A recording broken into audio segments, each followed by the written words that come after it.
What's going on, my ninjas? I have a pretty funny story about how I got inspired to make this video. I was looking through some old Naruto chapters and I saw a panel with Sakura's face and I was like, that's a beast right there. So this pink-haired beast inspired me to talk about more beasts. But in all seriousness, I've been wanting to make this video for a while. I just never found the time. And before I start, let me tell you guys a few disclaimers. One, Kurama will not be on this list because I think it will be kind of a cop-out to have him on this list. He gets enough screen time and, acknowledgement in the anime and manga. And I want to give other beasts who I think deserve more screen time and attention their shine in this list. But Kurama is epic. His design's awesome. Everything's about him cool. He's my favorite tailed beast because, of course he has the most development, but he will not be on this list. And this is a top 5 instead of a top 10 for a few reasons. One, top 5s are easier to make. 2, there are only 9 tailed beasts,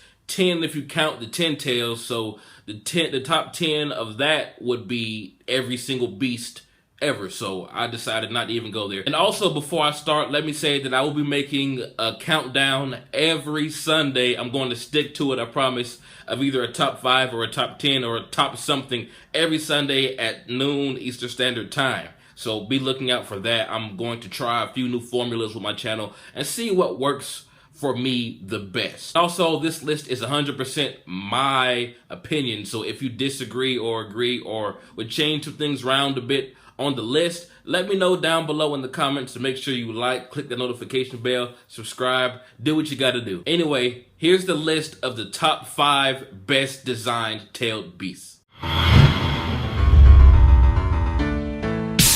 The 8-tailed octopus ox thing, Gyuki. Now, I'm not gonna lie, Gyuki, when he was first shown, was my least favorite tailed beast design, until I saw Saiken.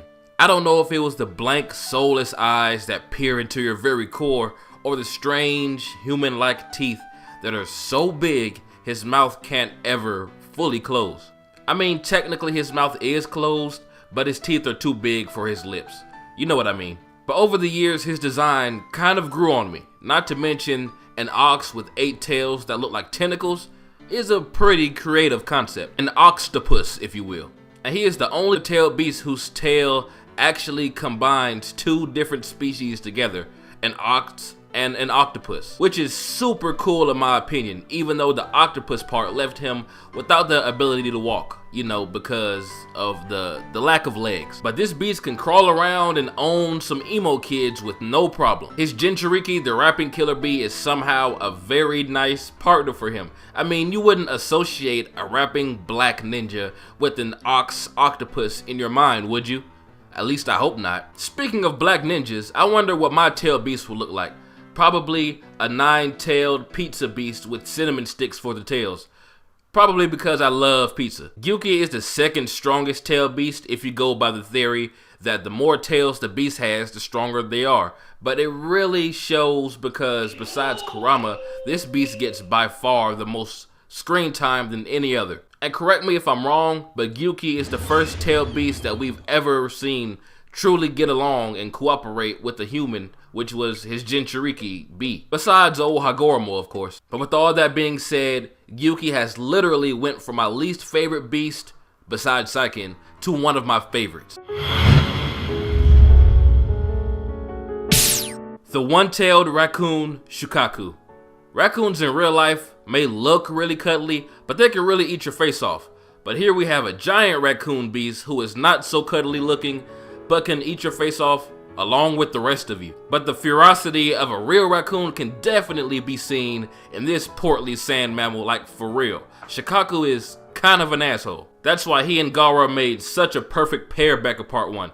Gaara was full of rage and hate, and Shukaku was just mean as fuck. His design has always looked cool to me. The markings on his body always reminded me of the curse mark for some reason, and the dark area around his beady little eyes further reminded me of a real raccoon, if a real raccoon was injected with some sort of serum that the Joker used to turn into that monstrosity in Batman Arkham Asylum. Even though he was introduced way before multiple tailed beasts were even a thing, he is still one of the more recognizable tailed beasts out there. He is truly a classic from the Naruto franchise, and his Jinchuriki brought out his character until, you know, Gaara died, getting the demon raccoon sucked out of him, but he later came back to life through the power of friendship and even was helped out by the plus-size raccoon later. And yeah, that voice of his is the thing of nightmares. I'd really like for Shikaku to read me a bedtime story.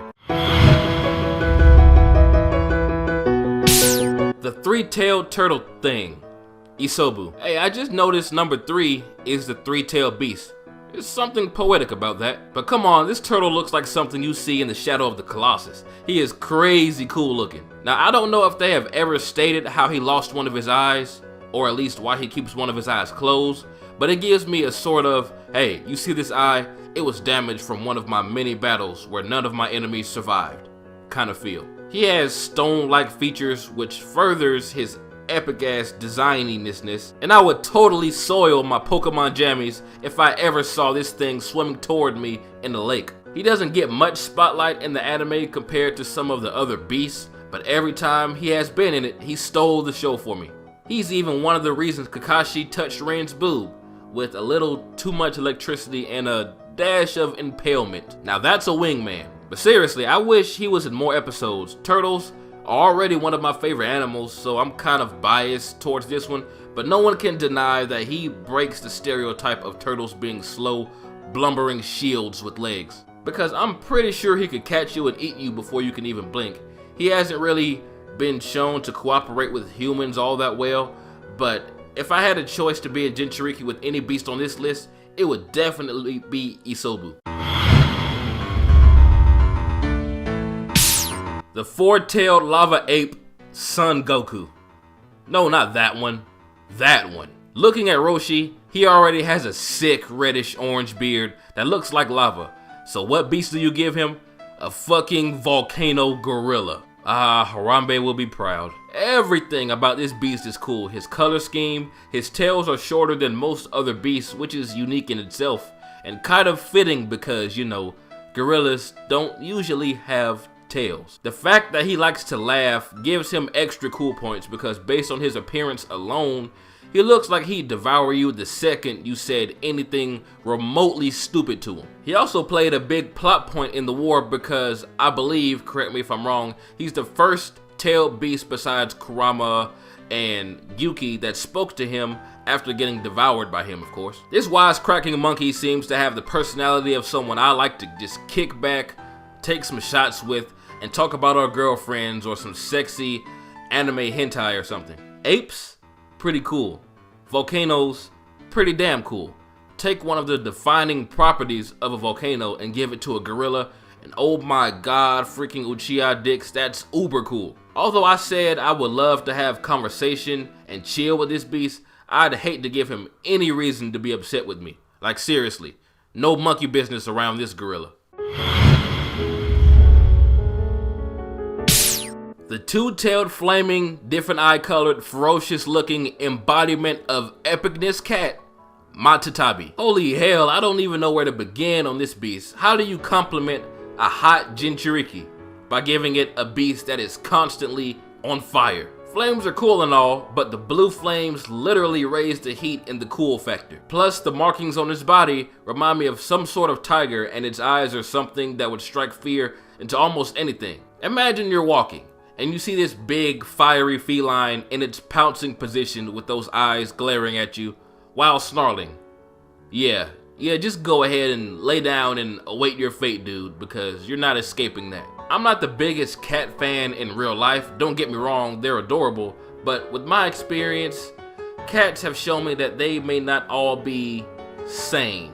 But I love big cats such as tigers, lions, panthers, cougars, etc, etc. And you can't get much bigger or epic than Matsutake. I believe Matsutake is the only beast with a constant element actively being shown flowing through its body. Besides Saiken, but seriously, we don't speak of that. Matsutake even takes something annoying from real life cats, hairballs, and somehow makes it cool by shooting blue flaming hairballs. I'd hate to have to clean that up. But everything about this cat is cool and is my favorite beast in terms of design. And really, can you blame me? Just look at it. And there you have it, my top 5 best tail beast designs. Let me know what you thought about my list down below. What changes would you make? And also, make sure you stay tuned to next Sunday where I do another countdown. It's a countdown that I've promised for a while that I haven't got a chance to do, but I'm already in the process of making it. So it's going to be a really fun and hilarious countdown. And also, throughout the week, I'll probably upload like 2, hopefully 3 discussions I've been wanting to talk to you guys about, and also another what if scenario. But anyway, this has been jbDAuchiha. Like, comment, subscribe, and I am out.